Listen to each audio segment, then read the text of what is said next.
The story of the exiled spirit.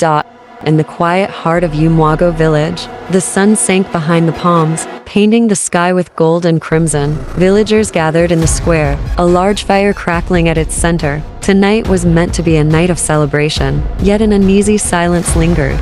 From the dusty path leading out of the forest, a tall stranger appeared. He was cloaked, his face shadowed, a carved wooden staff in his hand. His presence drew whispers, for he was not of Umwago, and no one had seen him before. His name, they would learn, was Drovnik. The elder of the village, Old Man Okari, stepped forward. His staff was decorated with cowries and beads, his forehead marked with white chalk. "Be welcomed, traveler," he said cautiously, his voice steady, though his eyes searched the man's hidden face. From behind their mothers, children peeked, wide-eyed, some clutching raffia dolls, others burying their faces in their mothers' wrappers. Something about the stranger's shadow seemed unnatural, stretching long even though the moon had only begun to rise. Chief Obika, adorned with coral beads and a crown of eagle feathers, raised his hand. "Let him eat with us," the chief declared. No man should wander the night hungry, and so, the stranger was invited to the feast. The drums thundered, the fire blazed higher, dancers moved in rhythm, and food was placed upon wooden platters: yam, palm wine, roasted fish. Yet, while the villagers ate with laughter, Drovnik sat apart, watching, but never touching a morsel. "Why does he not eat?" some villagers whispered. "Is he a spirit in disguise?" Mothers pulled children closer, and men cast suspicious glances, yet none dared confront him.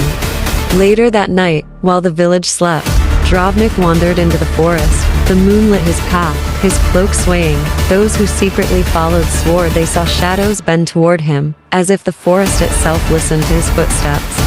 At the foot of an ancient iroko tree, he stopped. From the shadows, a faintly glowing spirit emerged, its form shifting like smoke. Their voices were low, but one word carried back to the villagers hiding nearby: exile.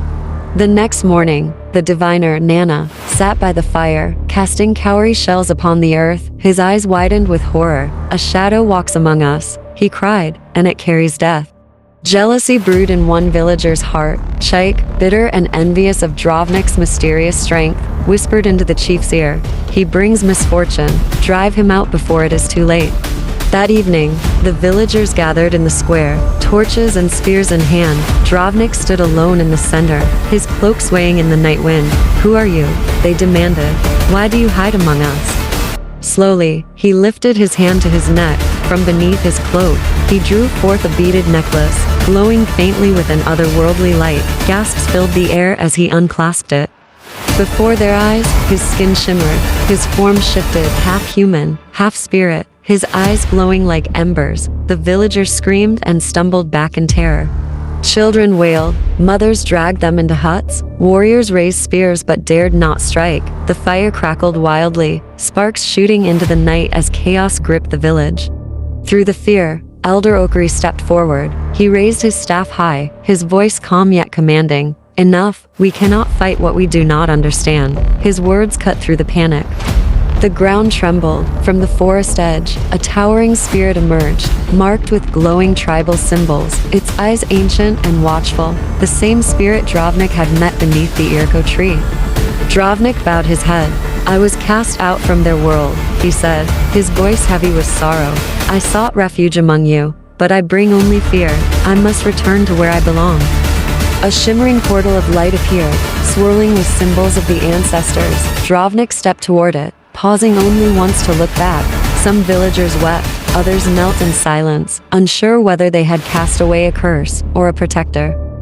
That night, under the stars, Elder Okari gathered the children by the fire. His voice carried softly into the night. "Do not judge a man by his silence or his shadow. Even spirits carry pain. And sometimes, the greatest danger is not what enters the village, but the fear within our own hearts." Like and subscribe to unlock more mysterious stories.